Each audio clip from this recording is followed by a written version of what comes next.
Hello, how is everybody doing? We're getting Instagram going here. Almost. One more moment and we'll have them all ready to go. There we go. I have my water so I don't lose my voice. Okay, I went ahead and joined a few seconds early because I saw that I worried Monica. There was not a sit and stitch last week because it was the day before Thanksgiving, and I've moved the event calendar over to Jessie at home, and I'm wondering if maybe I meant to reconnect the event calendar that's on Crochet Foundry to the one at Jessie at home so that I only have to update one of them. And I'm wondering if maybe I forgot to actually do that, and the one on Crochet Foundry is not the same one as the one at Jessie at home. So I will double check that. Let me get a piece of paper to make myself a note and a writing implement. You know, I usually try to have this stuff ready. Here we go. So as we're talking, I can make myself little notes of things to do the moment we get off. So as soon as we're done here, I will check that the Crochet Foundry event needs to go to the Jessie at home event.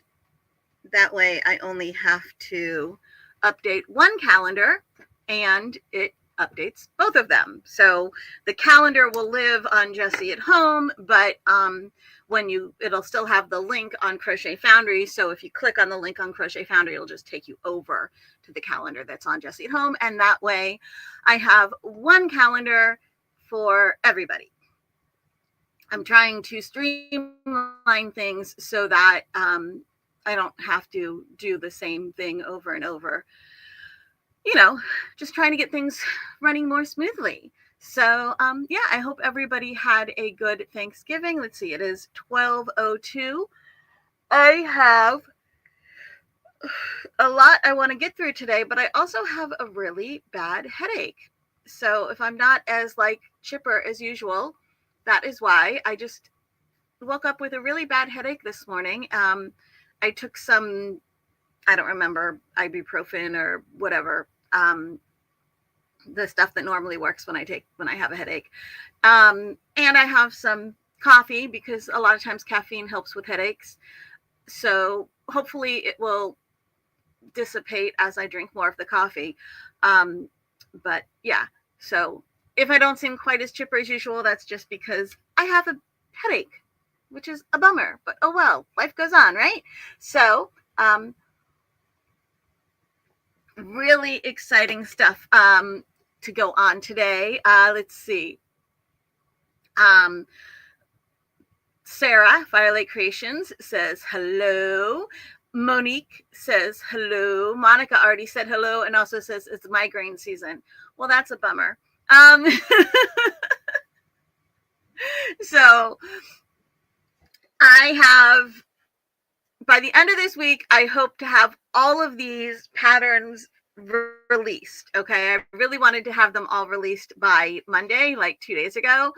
Obviously, that did not happen. I have a favor to ask of anybody who watches this. Okay. I was going to say a huge favor. It's huge to me, but it really is a very easy thing. I've been releasing this set of patterns, and 2 kids in college is a lot of money.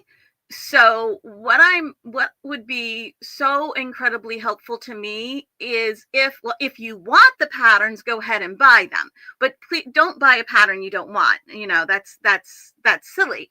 But the really helpful thing for me is if you share the patterns, however you share things, if you share them on Facebook, if you share on Instagram, however you share things, if you can share these patterns, because I know there are a lot of people out there who are going to love these so much. And if everybody who wants these patterns sees them and buys them, then I'll be able to pay Kyla's tuition. All right. Art school is expensive, man, and I had it coming because I did the same thing to my parents. But yeah, if what I need help with is getting these patterns out to the masses so people see them. I'm not asking for anybody to buy a pattern who doesn't want it. I'm just asking for help getting them out there so that the people who will be like, oh my God, I need that pattern, have the opportunity to buy them. So I'm going to show them all to you today because they're really, really cool. And a few of the ones that I made first are getting some edits. Even if you buy the pattern before I've done the edits, when I do the edits, I will update the pattern and you'll get the updated version. Okay. It looks like Sarah has also been having headaches. Sarah said she's been having sinus headaches lately. I sometimes get, they are considered migraines, but mine, I start at what would be a very mild migraine. So what I have today is a very mild migraine. It's not like the fact that I'm actually able to be here will tell anybody who understands migraines that this is obviously like as mild as it possibly gets. It's called a migraine, but I wouldn't categorize what I have today as a migraine, even though technically it would be called one, because I'm able to function. Luckily for me, most of my migraines, I'm still able to function, but every once in a while I get one that is like, yeah, I'm going to bed and I'm going to be miserable and I'm going to like drink as much. It's like I drink as much caffeine as I possibly can because it does help, and I still sleep because the migraine is so bad.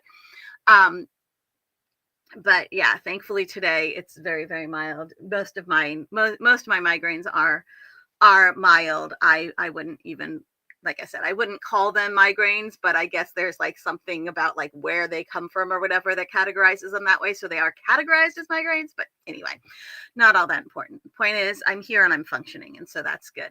Oh, Monica says she gets migraines all the time and has, now you have Botox shots. I've heard that those work really well. So I'm hoping that they do work really, really well for you.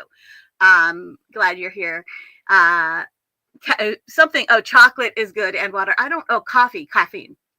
Caffeine is good and water. Yes, I have my coffee with lots of caffeine in it. I got it at Aldi and it's caramel macchiato. And then when I'm done with this one, I also have another festive one. I think it's a excuse me, creme brulee. Super fun. All right, so I have my caffeine and then I also have my water so I don't lose my voice. All right, and now I want to show you patterns because they're so cool.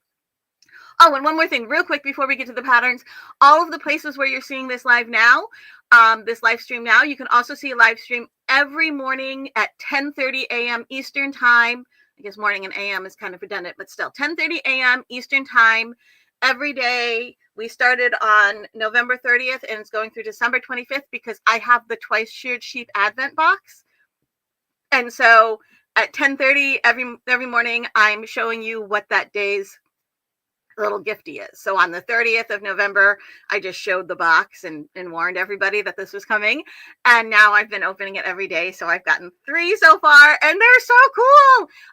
As with everything, as with all of my live streams, you can always watch the replays on YouTube. So patterns now, because like Sarah's going to be like, oh my God, show me the patterns. All right, we have a couple things. Sarah gets migraines, but they're migraines with an aura. So disco lights with very mild pain. Oh, okay. Yeah, the coffee is really delicious. If you have an Aldi by you, check it out. I think it's like a holiday thing why they have those flavors. And of course, all the Aldis don't have the same stuff, but they have 2 special flavor coffees right now that are really affordable. This is the caramel macchiato and the other one was the creme brulee. Haven't opened the creme brulee yet. But they're really affordable. And somebody who worked for a coffee manufacturer once told me that when you get coffee, stick it in the freezer, it stays fresh longer. So if you buy a bunch, since they're not going to have it all year round, stick it in your freezer. All right. So the patterns, my patterns, the set of patterns that I've come up with are for RPG dice. So, RPG would be role-playing games. So things like Dungeons and Dragons. So a lot of times that's what people think of when they think of these dice. There are other role-playing games that use these dice, but that's what people think of, you know, all those funky little fun-shaped die. So there are 6 shapes making up 7 dice that are like the most common ones used in role-playing games. So that is what I made the patterns for. And so I'm going to show you now what I have. They're not all done, and there's 3 of them that still need three of them that are done that still need some tweaks, and 1 that just totally needs to be finished. So we'll start with the smallest sides, which is a 4-sided dice. So this is the 4-sided dice. And before you're like, why are there so many numbers on each side? It's because since this is a pyramid, this is the original shape, and a lot of the 4-sided dice are still this shape. They used to be numbered a little differently, which was even harder to read. But the way they tend to be numbered now is when it lands, wherever the point is, the number on the point is what you rolled. So in this case, you would have rolled a 4. In this case, you would have rolled a 3.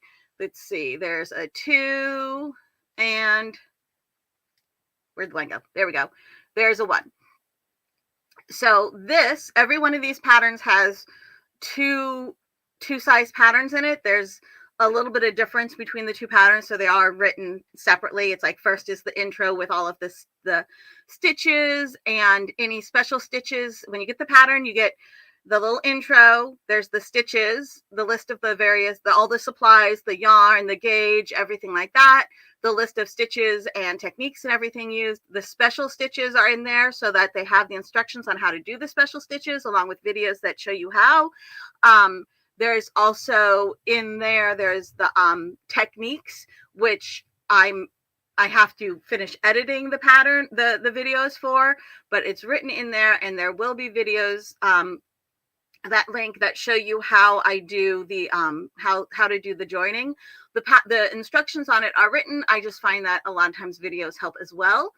So then once you have all of that done, then there's the pattern for the dice bag shape size, and there's the pattern for the shoulder bag size. So those 2 patterns are written out separately. The beginning stuff is all the same, and then the 2 individual patterns are written out separately because they use a different yarn and in some cases different stitches.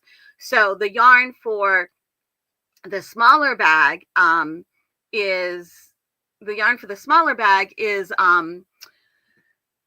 dice bag is a thicker yarn. It's Hirschner's worsted, and you can buy it Hirschner's worsted 3, which is in a 3-ounce skein, or Hirschner's worsted 8, which is in an 8-ounce skein.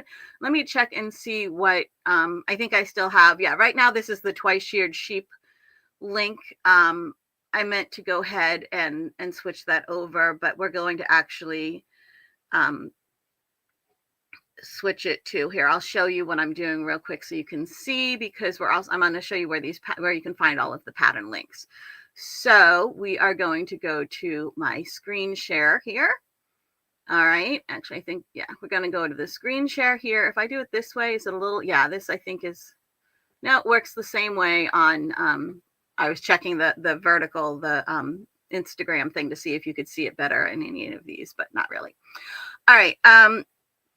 So this is Jessie at Home, and if you go over on to the navigation menu, again, if you're on a mobile device, when you go to jessieathome.com, you'll have to click the little hamburger menu, which is at 3 lines, and that'll give you it'll drop down the menu, and you'll see one of those items on the very last one says events. If you click on that, that gives you our schedule, and we can see that today, which is the 3rd, give it a second, we have the 7 to 9 sit and stitch. So right now I am changing this QR code.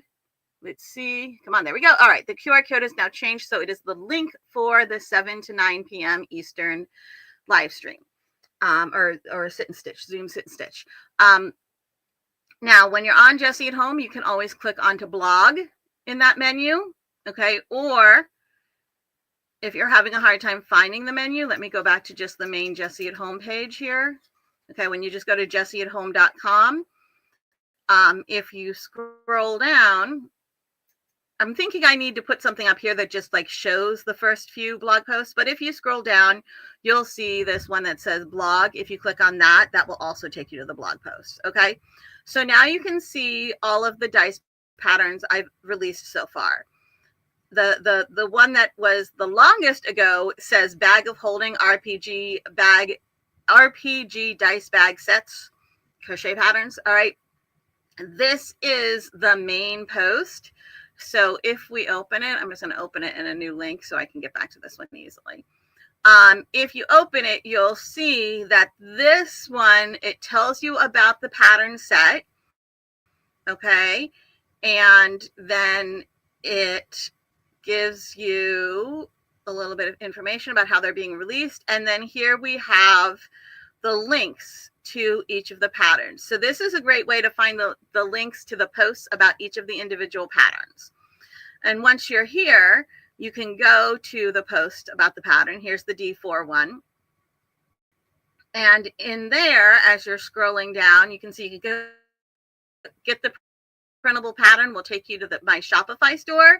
But if you would rather get it on Etsy or Ravelry, then at the end of the pattern, again, there was well, the pattern isn't here. These patterns are only for sale. So this just has the information about it, right? And then at the end of the post, it gives you my Shopify. It gives you the link for Ravelry and the link for Etsy. And if I end up publishing it anywhere else, it'll give you those links as well. Okay. So here are those. And right now is the Black Friday sale where all of my digital items are 20% off and all of my physical items, which I have some physical items on Etsy, are 10% off. You don't need a code or anything. It just automatically does it. All right. And so right now, all of these individual patterns after the sale will come out to only $4. That price is going to go up. But for now, with the sale on them, they're coming out to $4.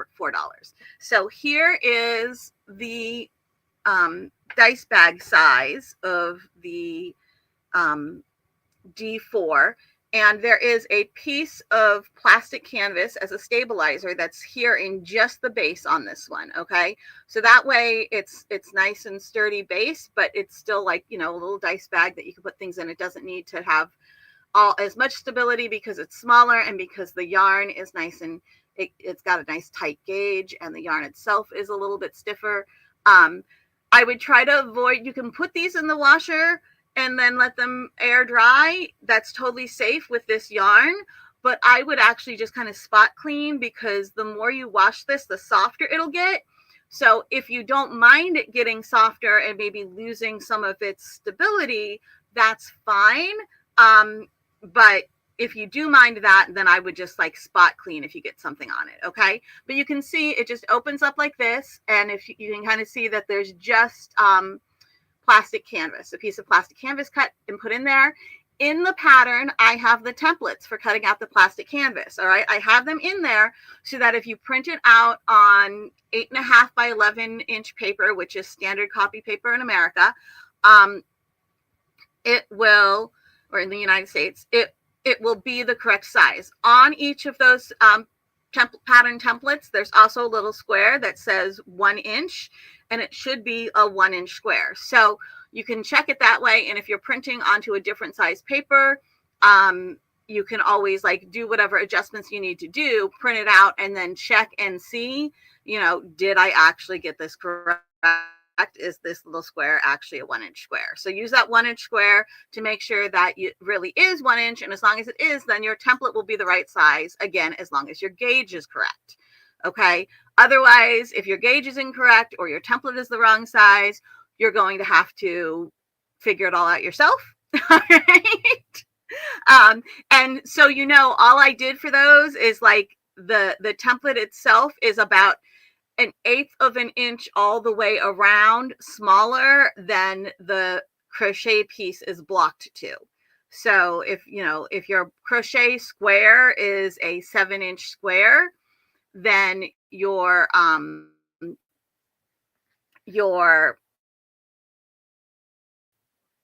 is blocked to a 7-inch square, then your template piece would be 6 3/4 inch square because 1/8 inch all the way around takes off a 1/4 inch on each side, essentially. All right, so here is my dice bag. And then I have a shoulder bag for each. And this is one that's getting a tweak because what happened is as I went along, I realized there's a much better way to close these. And you'll see as we get to some of the other ones that are being closed in a better way. So I'm going to edit how this is closed. I'm going to just fix just adjust the closing on this one to make it done the same way. But this, you can see right now it opens, the flaps are on the outside, which messes with the numbers. And it's also a little harder to close, but it does open up. I think what I'm going to do also when I adjust this one is I'm going to make this flap come down much lower. So there's only going to be a tiny bit. Instead of having it flap down from here, I think I'll have it flap down from like just about 2 inches up here. Okay, so I'll make this flap larger, and it's also going to close in a much more efficient manner. That's easier to close. But you can see that they open up, okay? And they have, I use these little bag strap hardware. You can make these straps and just attach them straight onto your bag. I like the bag strap hardware because what it does is it enables you to adjust the size, but you don't have to. I give you the pattern for making the bag strap, and you can always make the bag strap the length that you want it and just attach it straight onto the bag. And then you don't need to get any of the hardware. Okay. So here are my bag straps. They don't really stretch all that much. Okay. So here we go. Here I am not stretching, just holding it so that it's not loose. And now I'm going to stretch it. Okay, that was as much as I could, which was about maybe 1/2 inch. So it's about 12 inches long before I stretch it, and then about maybe 12.5 inches after I stretch it. They don't stretch much because it is, if you can see here, and there is a video for this that I, again, just need to edit. It's simply 2 rows of single crochet with then 3 rows of surface crochet. And the surface crochet is what makes it not stretch, okay? Because surface crochet doesn't really stretch much. All right, so that is the D4, and it is going to get an adjust so that the closure, the front opens a little longer. It'll open all the way down to here, and it's going to close in a much more efficient way that's easier to close, easier for the magnets to attach themselves, and doesn't mess with the numbers on the corners. So that will be happening soon. If you buy it before then, don't worry, you will get the updated PDF. Okay. Then after D4 is a D6. Okay, so it's a 6-sided dice. And here is the little 6-sided dice, woohoo, that I have for my dice bag. And this one has 3 pieces of stabilizer in it to help it stay in the cube shape. And there's no stabilizer in these 3 pieces that have the opening. So, I'm realizing I am not on the comments page, so I can't see your comments. Let me go over to these. Sarah says she likes the flap and strap. And Monica wants to know, I used a sewing machine to attach the straps. I did not. And how you do it is in the instructions, and also will be in the video once I have the videos edited. Okay, so don't worry. You don't need a sewing machine. I am going to show you how I did some of the lined stabilizers, because like this bag, all of that lining, it's got the plastic canvas inside and then the lining, and I'll show you how you do that. If I have time during this live, I'll show you a little bit about it, and even if I don't, whether I do or not, there are videos that I've been making to go with the patterns. All right, so here we go. The D6, it opens in the corner on the dice bag, and the 3 sides that don't have an opening do have just a piece of plastic canvas, no lining, just a piece of plastic canvas on the 3 sides. And all I did was I just used the holes in the plastic canvas to seam them together, right? To just whip stitch them together. And then I put them in, and I just tied them into the bag along the edges. it all stay where it's. So I'm going to close. I only have like tabs open. I'm going to close because everything just started getting really slow and I don't want that to happen. There we go. I forgot to close everything but the screen share screen, but now I have them closed. So hopefully we won't get that delay anymore. All right. So now this bag also is going to get a little bit of adjustment on this, on how it's closed. These little flaps right here will be removed so you won't see them. But this is the D6 box, the D6 shoulder bag. All right. And when I actually, the structure that I'm going to put in here to make it close better will also help keep it from being as wonky at the opening as well. Okay, so it's going to serve double duty. Here's the straps, and you can see it's got the lining and with the plastic canvas in it. So that is the D6. Then after D6 comes D8, and this is one that I adjusted yesterday. So okay, you're like, wait, what about the dice bag? I put the dice bag inside. So hold on, let me grab the dice bag out. I'll show you the dice bag first. All right, so here is the D8 dice bag. All right, and you can see it opens at the top like one of the alien eggs, right? And these 4 sides down here all have the structure inside of them. They all have plastic canvas inside of them. Here I can undo. Oh, that's not a touch screen. This screen is not a touch screen, so touching it won't do me any good. There we go. So this is the these 4 sides have a piece of plastic canvas in them, and again, the pattern for that, the template for that is in the pattern itself. And there's also a diagram that shows you how to put what the numbers look like which direction they go, and how the whole thing goes together. Okay, I used the actual dice to see where the numbers are and to put everything together, but I also have that in a diagram at the end of the pattern as well. Okay, so here's the dice bag, and again, it's just laced up, and you open it up, toss your dice or whatever you want to put in there, and then you can just kind of give it a little tug. And I used beads at the end, and then a little comb to comb out the yarn at the end of the beads to give it a little fuzz, and then you just tie it shut, and there is your dice bag. And here is your shoulder bag. And you see what I did here is I actually just took the like 1-inch outline of 2 of the sides of the triangle, and I put that in there, and then did the snap on that, and here we go. And there's just 1 snap, and it stays shut, and it's nice and happy. Okay, and when there's stuff in there, it'll stay on whatever you call the bottom. So this right now, I'm using the 1 as the bottom and the 8 as the top. So if there was something, when I put my bag down, this is the part that opens. Okay, I mean, like if you shuffle it around, obviously things will change, but the opening is made so that you can use the 1 as the bottom and the 8 as the top. All right, so there's that one, and this is the first one that has the better closure. You can see I don't have the flaps on the outside. It closes a lot better. It makes me very happy. Next is the D10. The D10, there are 2 versions of the D10. The pattern is the same. It's just the numbers are different, okay, which you'll understand in a moment. So this one does need an adjust to the flaps because I have the flaps on the outside. I'm going to change them to the inside, but it opens. I thought I had it opening 2. Oh no, I only have 1 of these opening. So it's going to get a double adjust because it's actually, oh, it does 2. There we go.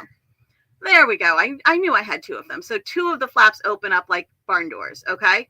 But I'm going to adjust how they close so that you won't get the flaps on the outside and they won't mess with the numbers or the actual, the closed look of the bag.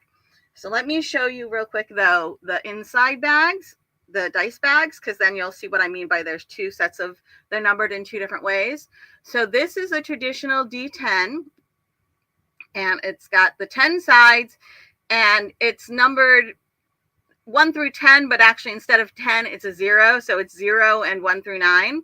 All right. And the 0 is used as the 10. All right. So there's this. And again, it kind of opens up like an alien egg, but I did leave the seam on one of them so that you only have 4 sets of lacings. I thought it was going to get a little unwieldy with way too many lacings if I did more than that. So it's got 4 sets of lacings, and it still opens like completely. And you can see how I just used the yarn.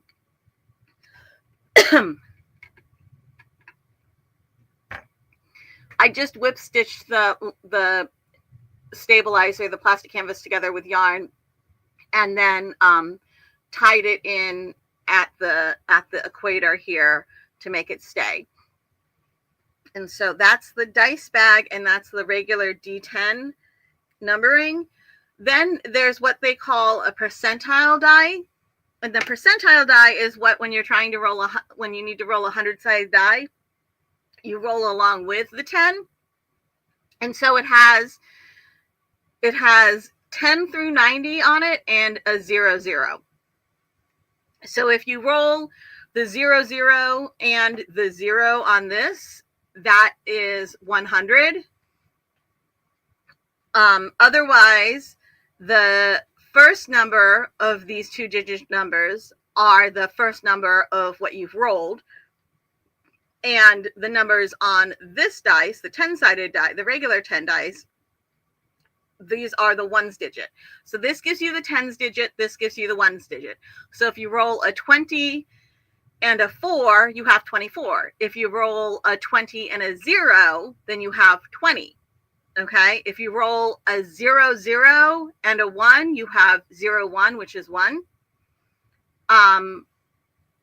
So you can roll a 1 by rolling a 0, 0 and a 1. You can roll 100 by rolling a 0, 0 and a 0, 0, because there's 100, but there's not a 0 when you're counting from 1 to 100. So that's how the numbering works for those of you who are like, how does that work? That's how it works. All right, but here are your 2 D10s. It's the same exact pattern. The only thing that changes is what numbers you put on it, okay? So there is that. And then for the shoulder bag, I've only made the regular 10 numbered one. I am going to make the percentile one as well. But like I said, I'm going to adjust the way these closures work. So if you buy this pattern before I've adjusted the way the closures work, don't worry, you will get the updated PDF, okay? And as before, it has the same kind of strap. All righty, so there are the 10s, and then there's still 2 more. There's the 12, and the 12 is when I figured out the way to make the closures work. When I made the 12, and I was like, oh my God, this is so much better. All right, so let me show you the inside 12 one. Okay, here we go. The 12 is the one that always looks like a soccer ball to me because it's pentagons. All right, so here you go. Here's your 12-sided die. And with this one, I lined 6 of, Monique says she loves the 12. Thank you, Monique. I lined 6 of the pieces with plastic canvas. So piece number 1 and then the 5 pieces that attach to it are all lined with the plastic canvas. Piece number 12 and the 5 pieces that attach to that are not lined with plastic canvas. And then the opening is actually just 10, 11, and 12, where they meet. Those sides, those 6 sides, 2 on 10, 2 on 11, and 2 on 12, are not seamed. They're just laced shut, and that gives you your opening for your bag. So the opening is kind of a little bit on the side when it's sitting on the 1 with the 12 on top. There we go, on the 1 with the 12 on top. That's your dice bag. All right, and then here is your shoulder bag. So you close the 12 first, and then the 10 and the 11 just snap to that. And I have these little magnetic snaps, which are awesome. Okay, and then here are your straps. So you have your little soccer ball looking 12-sided dice. I know there's soccer balls aren't exactly like this, but it always reminds me of that. And it opens easily, but it doesn't open on its own. All right. one more, and now is the 20-sided die. And for the 20, I am not done, because as I was making the shoulder bag, I went, oh my God, this is way too small. The 20 is supposed to be the biggest one. It's too small. So I added another round on the crochet pattern, and I'm going to need to make the inside over again. So I'm in the process of fixing all of that. So here are the straps. Here are the straps with their little pieces that attach to the bag. And hold on, I'm sure. Okay, let me show you this one first. Here's the dice bag. So for the 20-sided, the dice bag, the I did, what is this? Is it 11 pieces, 10 pieces, or 11? It's, how many pieces in here? I think I went ahead and did, let's see, 1, 2, 3, 4, 5, 6, 7, 8, 9, 10. Okay, yeah, I did get 10 of them together to make the kind of bottom half of the 20-sided dice nice and stable, with the 1 being the bottom and the 20 on the top. And then what I did to make the opening here is the 18, 2, 20, 14, 4 are all in a row of 5 together. And I opened up 4 of those seams. So the seam between the 18 and the 4 is still seamed, but the other 4 seams in there are laced. All right, so it opens up. Here you go. And this is all in the pattern. And you can see the lining inside here, okay, that I made with plastic canvas. And it's just, the stabilizer is just on half of this bag. So you can, you know, smush it. And you can actually smush it pretty well, just because it kind of smushes anyway, since the seams aren't like, it's not like it has a bracket or something in the seam that the seams will fold, and the way the shape is made, it will fold. But when you have it, you know, when you're not trying to make it smush, it stays up really nicely. All right. And again, you have the little beads on the end of the ties, and you tie them together. It's all in the pattern. And a lot of this, I have videos that I'm editing that will be linked to the patterns. So there you go. There's the 20-sided dice bag size. The 20-sided shoulder bag, here was the when I started making the crochet version of it, the crochet part outside, and then I realized that it was just far too small. So I've started adding 1 extra round to each one. And cool, we're going to have time to kind of show you how the linings work. So this is what will be the lining. Okay, this was with the original size that I'm not happy with, so I need to make a new one. What I'll probably do is eventually I'll go ahead and make the original size that I have bag for this, and I'll just do something with it, you know. Since I took the time, since I've made the entire lining, I'll go ahead and make the crochet cover for it. Even if I don't put numbers or something on it, I'll do some, I don't know, I'll do something with it, because it's a really nice little, you know, it's a nice little box at this point. But it's too small. There's no way, like, it doesn't compare. It's supposed to be the biggest one, and it's not. So I've started with the new lining for it, because like I said, I added an extra row of crochet, and I put that in the pattern. I added an extra row of crochet. This pattern hadn't been released yet, so nobody has to worry about getting the edits. It hasn't been released yet. Neither has the 12, but the 12 is ready to be released. So hopefully I'll get the 12 done today. Hopefully I get the 12 released. Or I might do the 12, the 20, and then the bonus one that I'll tell you about in a minute, all like by Friday, hopefully. So here is the new size. You can see here's the old size. Here's the new size. It's 1 extra round. And then for the lining, all right. So like I said, there is a printable pattern. Here is the lining, the stabilizer. And if you look at these together, I still have to obviously do the little seam at the top here, but you can see that it's just like just almost the same size as the crochet piece. It's actually just, like I said, an 1/8 inch around smaller than the crochet piece. So you print out the lining, the stabilizer pattern. Okay, you print out the stabilizer pattern. And this thing, guys, this technique that I'm going to show you, it can work for any bags. It can work for anything you want to line with something stable. What you do is, you know, you take, if you have just a regular rectangular bag, okay? So let me grab something that's just a rectangle here. Let me close this. All right. So let's pretend this was much larger and it was a bag.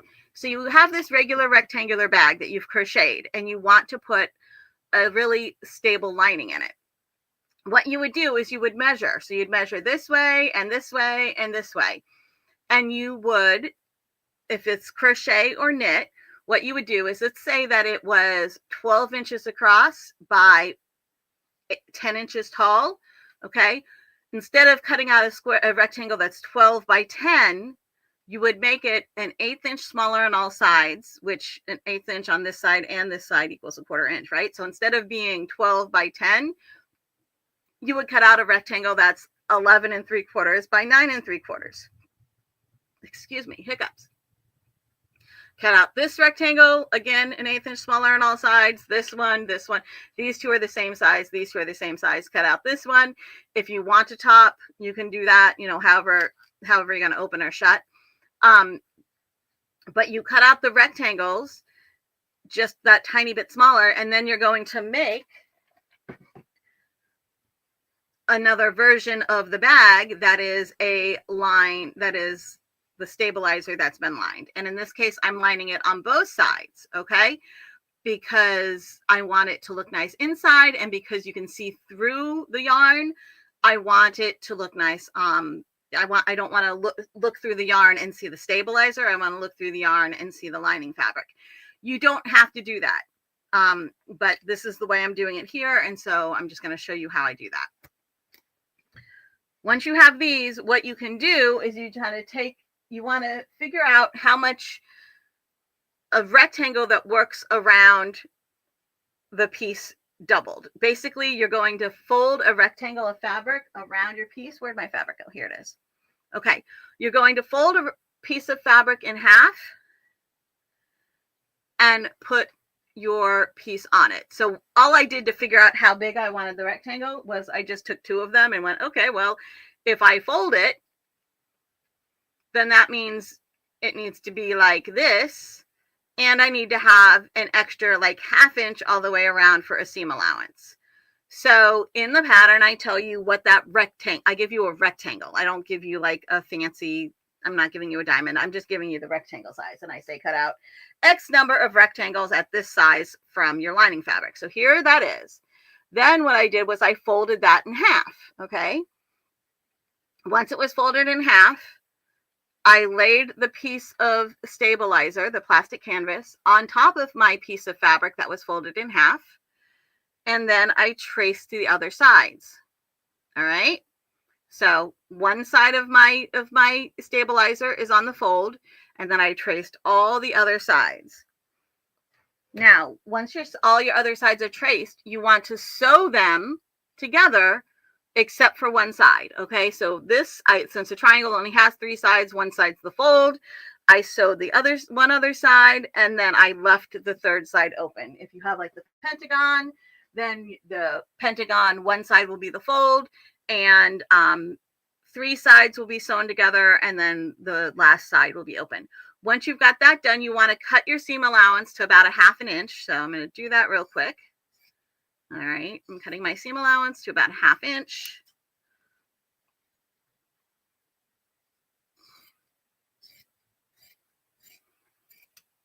Okay. If you want to clip your corners so there's not so much shoved into those corners, you can do that.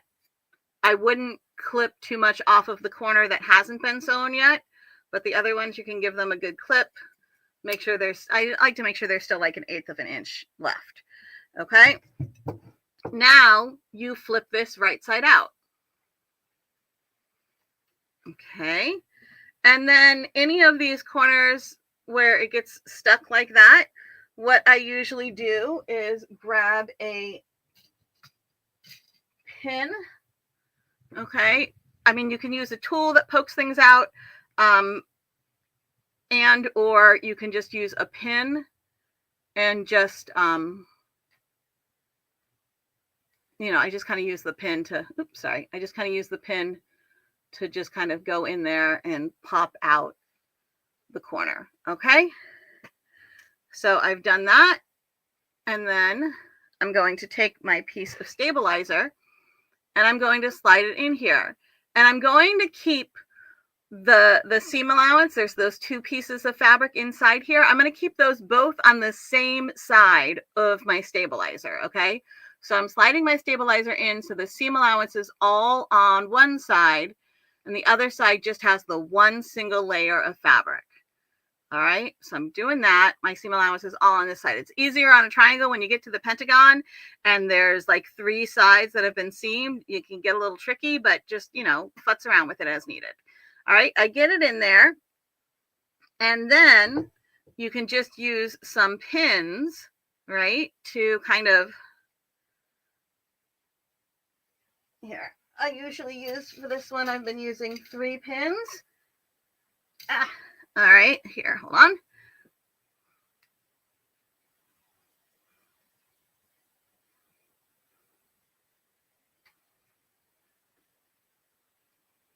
Okay, so now, like I said, my seam allowance is all on the same side. My seam allowance is on this side.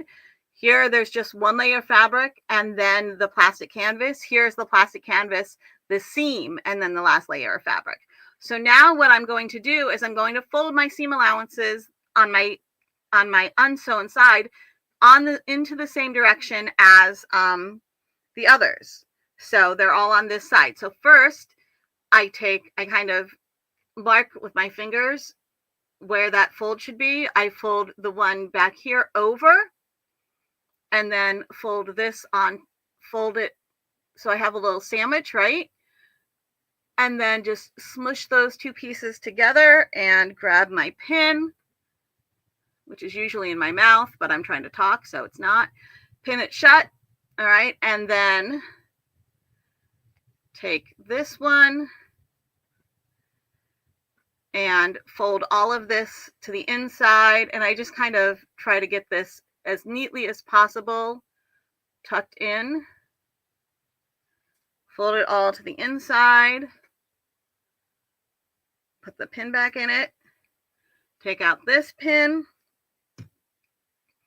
Fold it all inside, the same side as the as I had the seam allowance for the other pieces. Fold them in, tuck in this little corner. Okay, fold everything. There we go. Put my pin back in. Okay, and now all you're going to do is whip stitch this shut, which is when you just take your needle. You take a needle that has been threaded. This one hasn't, but we're going to pretend like it is. All right, so you take a needle that's got your thread on it, and you're just going to go and you're just going to sew through the seam in the same direction. So I'm going to sew up there, and then I'm going to move over a little bit, and I'm going to sew up here, and then move over a little bit, sew up here. So you're going in the same direction, and it wraps the thread over top of the seam. So you can see that. Well, I was all nice and neat and okay, and didn't and hit all of those. All right, but let's see. Can you see any of them on this one, or did I do the same thing here where I got all of my? No, not really. All right. Now, once you've whip stitched this last opening together, you have your full triangle, or whatever shape you're doing. Then all you do is you put 2 of your pieces together. Okay, so we have this one, and then we're going to pretend like this one has the lining on it. I would have this one as well. And now holding them together, I'm going to whip stitch on the outside. And the way I'm going to place this, remember that we have all of the seam allowance on one side. I'm going to put the piece that I'm going to put the side that has all the seam allowance on the outside of this, because this inside is actually the inside of the bag. So I don't want the seam allowances here. I want it to be as smooth and neat as possible, right? So the part that doesn't have any seam allowances will be inside the bag. The part that has the seam allowances will be on the outside of this lining, which will be sandwiched underneath the crochet piece. So I'm going to put this one here, and then this one here. We're going to pretend like it's been lined and all the seam allowances are here. And then you're just going to whip stitch these two seams together. Okay, so again, you're just stitching through in the same direction through all of these, and you can see what I mean when you look at this. You see that? I've whip stitched them all together. Okay, so it's all just been whip stitched, and then on the inside you don't really see any of the stitches. All right, and that's all you do. It doesn't matter that I didn't go through all those layers. Just going through the layers on this side is enough to hold it all together. Okay, you do that, you make your shape. I made this shape, and then I made this shape, and then I stitched them together here. These little shelves are how I've been doing the snaps now. Okay, so when I sew the shelves on, they're actually just a tiny bit underneath. You see that? It's a tiny little lip on this shelf because the snap has some dimension to it. So I put it down a little bit from the edge, and I sewed up through here and then all the way through the shelf piece, so that I'm actually catching above the edge of the plastic canvas. And then I went back down from inside the shelf. Okay, so I come up here, then through the shelf, and then back down from the inside of the shelf, and then up here, through the shelf, back down from the inside of the shelf. So you can see these are the stitches that are holding the shelf on. And it doesn't matter that you can see all that from the outside, and it's kind of messy because then we're going to put the crochet in. All right, so then you have your crochet pieces that are now in the same shape as your bag pieces. And you put your lining into your crochet pieces. And then you're going to do the same seam, that's explained how to do the joining in the pattern, and there's a video that I'm editing that will also help you. You're going to do those same joining stitches that make these little X's, only instead of going through the two different pieces of crochet, you're going through the crochet and the lining to make the little X's, and it gives you a really pretty edge, okay? A really nice, neat, professional looking edge. So that is a kind of overview of how we do this lining. And you can do that for any bags that you're making, okay? It's a really great technique to use to make a lining for bags. So I'm very happy with how these worked out. And like I said, I'm going to make sure that we have all those videos edited and up and everything. I'm hoping before next week starts to have everything done, because once all 6 of these patterns are done, there will be one additional pattern, and it will be the bag of holding pattern set.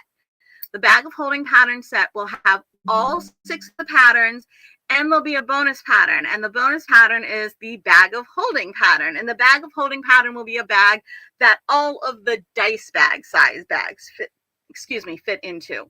Not the shoulder bags. All of the dice bag size bags will fit into the bag of holding pattern, okay? Will fit into the bag of holding bag.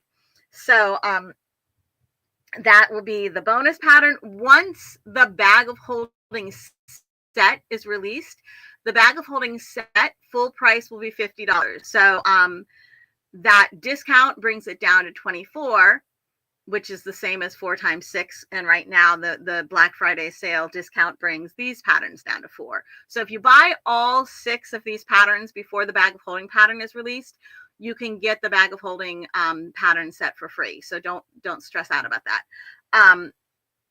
Otherwise, just buy the bag of holding pattern set. You'll get all 6 of the patterns plus the bonus pattern. Or if you don't want all 6, you can just buy the patterns individually. Once the bag of holding pattern set is out, the patterns will go to their full price, which is $5.99. As long as the Black Friday sale is going on, that's got 20% off. But once the Black Friday sale is over, there won't be, it's $5.99 before any sale or coupon or whatever. All right, so that's how all of this is working. And I'm really excited about these. They're going to be they're so cool. I really think that a lot of people are going to want these patterns. So please share away. Like I showed you before, if you go to if you go to the actual bag of holding, where's my mouse? There it is. Okay, so if you go to the bag of holding main post, it will give you, there we go, it's opening. The bag of holding main post on Jessie at Home will give you all of the links to the individual, there it is, to the individual patterns, okay? So when you go to the individual patterns, we'll give you all the links to the posts about the individual patterns. So then when you go to the post about the individual pattern,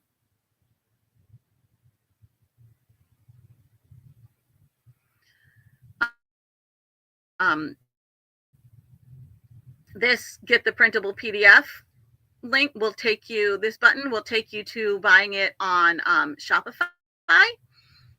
That's buying it directly from me through my Shopify. And then, because everything just goes slower. But then at the end of this post about the pattern, you can see that you can do, again, the Shopify link, but then you can also find where you can buy it on Ravelry or Etsy if you prefer to buy your patterns from one of those sites. Okay. And so there you go. That is the bag of holding pattern set. I'm super excited about them. And hopefully all the people who are like, oh my gosh, these patterns are awesome, will actually be able to see the patterns and say, oh my gosh, these patterns are awesome, so they can buy them. All right. I know there's a lot of people out there who want these patterns. I just need to make sure that they're actually seen by those people who are going to want these patterns. I want the people who want them to buy them, not the people who don't want them. So if you want them, buy them.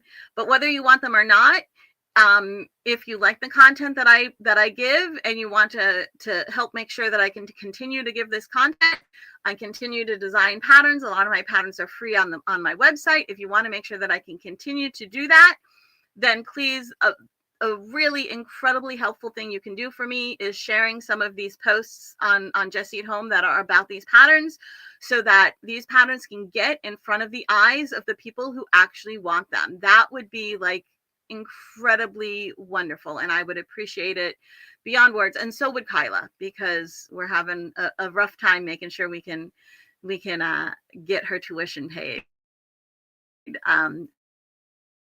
So that would be just incredibly helpful if you can just share away on these patterns. It doesn't require a penny from you. It doesn't even require stuff on. All right. Thank you so much. This link up here, the QR code is, or the QR code, I think it's over there. The QR code is for tonight's sit and stitch, which is from 7 to 9 Eastern time tonight. Is that correct? Yes. From 7 to 9 Eastern time tonight. It's a Zoom meeting, so everybody can talk, everybody can share. And that's 7 to 9 Eastern, which is 6 hours from now, because it is currently just about 1 Eastern. So I hope to see a bunch of you there at the sit and stitch this evening. And otherwise, I can see you at 10:30 a.m. Eastern all the way through December 25th, every morning through December 25th for the Twice Sheared Sheep Advent Box opening, and every Wednesday at noon Eastern for our Lunch with Jessie. So it was nice seeing you all. Thank you so much, and I will see you later. Bye-bye.